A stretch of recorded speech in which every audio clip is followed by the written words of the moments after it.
guys! This is Pearl and today, gagawa ko ng first ever vlog ko. Wala lang, I'm so bored. Pasensya na sa looks ko, super tsaka kasi.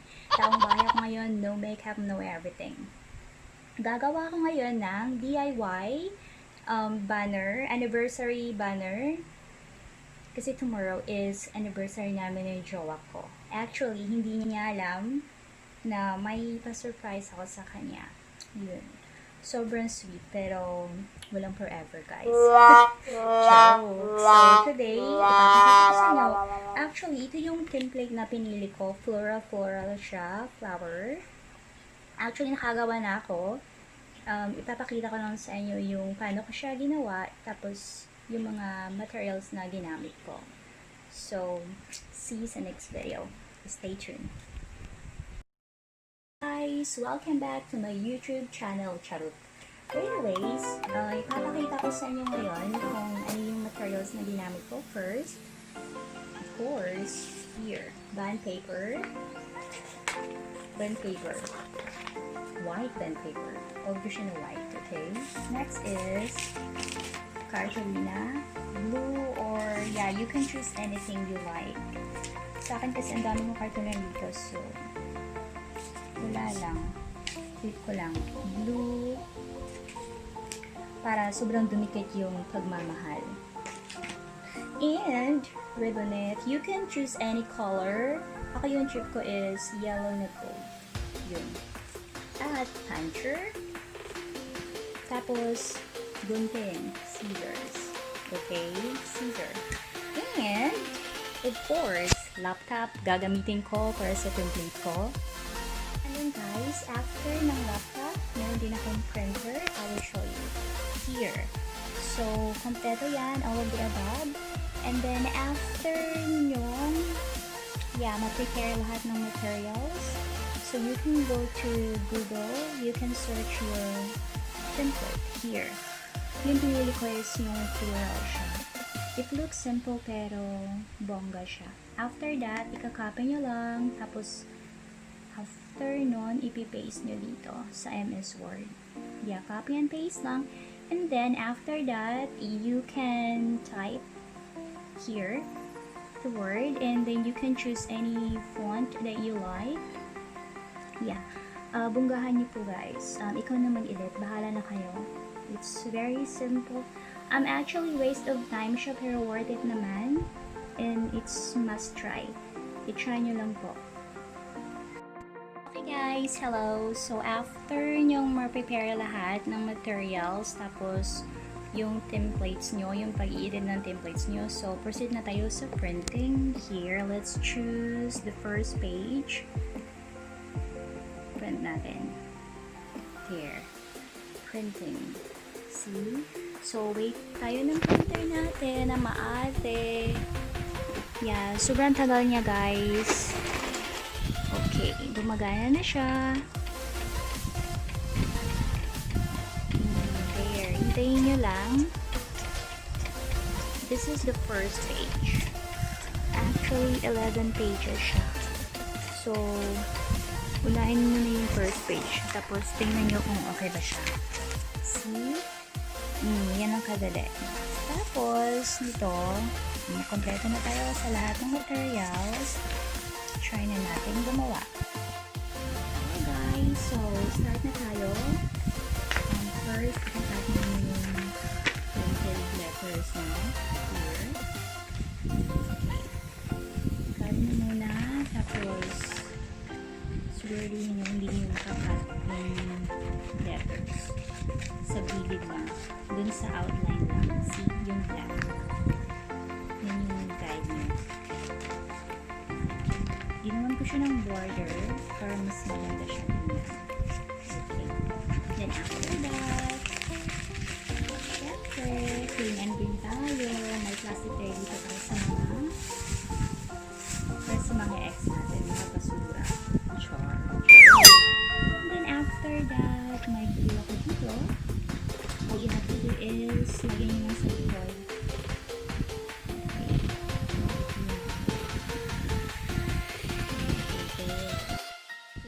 Pagkatapos ng lagyan ng pandikit sa likod,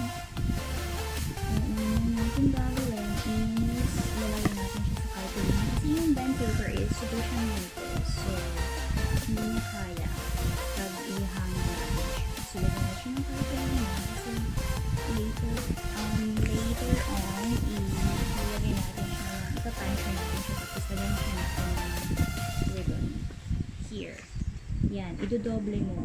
Parang ganyan. Tapos after nyan, ikakat mo yung ikakat mo yung letter ulit. Parang 3 beses siyang ikakat mo. Tapos basura, tapon, tapos yun. Nakikita nyo yung border na to. Yan yung guide nyo. Okay, so proceed na tayo. Nakikita nyo yung border na to. Yun yung guide nyo paano nyo siya ikat. So, here, ipapakita ko sa inyo. Yan. Yan lang siya guys. Very simple. Sobrang dali lang. Dapat mo mag-effort pero di ka iwanan ng jowa mo. Pwede siya mag-manda. Joke lang. And then, yan. Nakapit siya here. And then, tapos mo ikat. Ito na yun. Kasi, finished.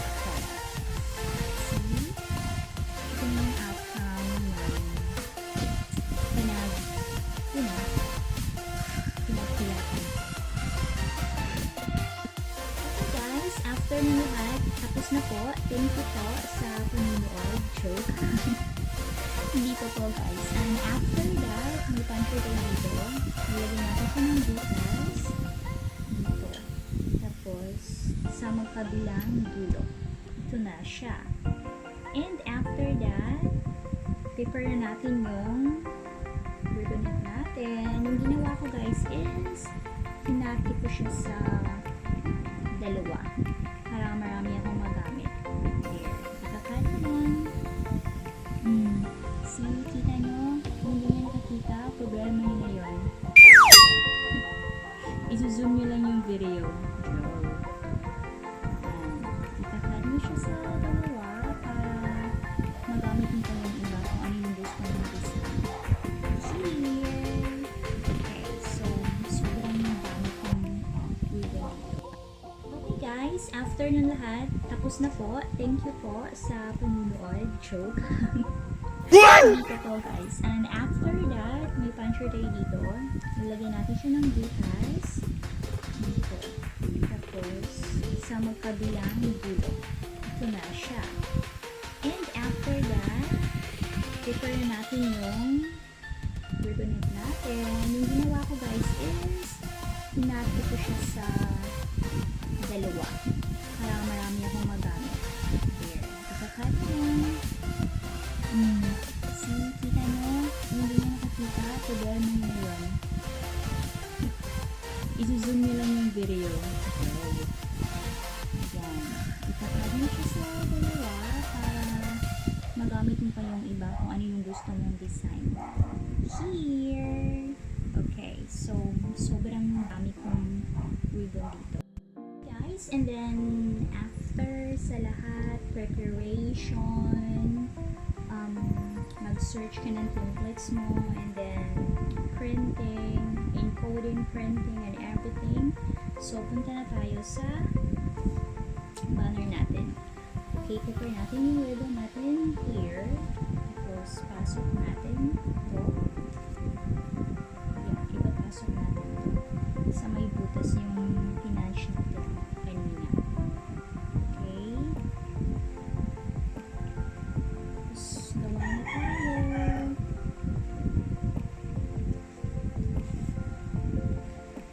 Okay, pasok ko dito. I-arrange yung words.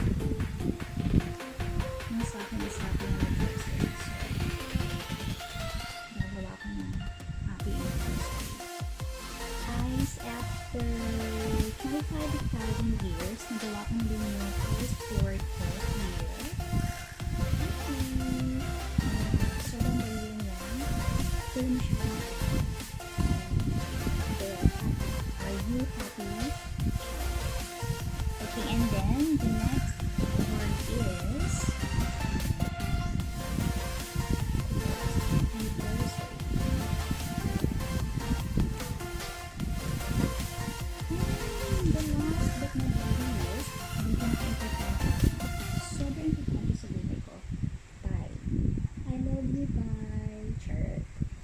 guys, thank you for watching. Ang video na to ay pawang katuwaan lang at walang seryosohan. So, thank you so much guys. Have a good day. Stay safe. Bye!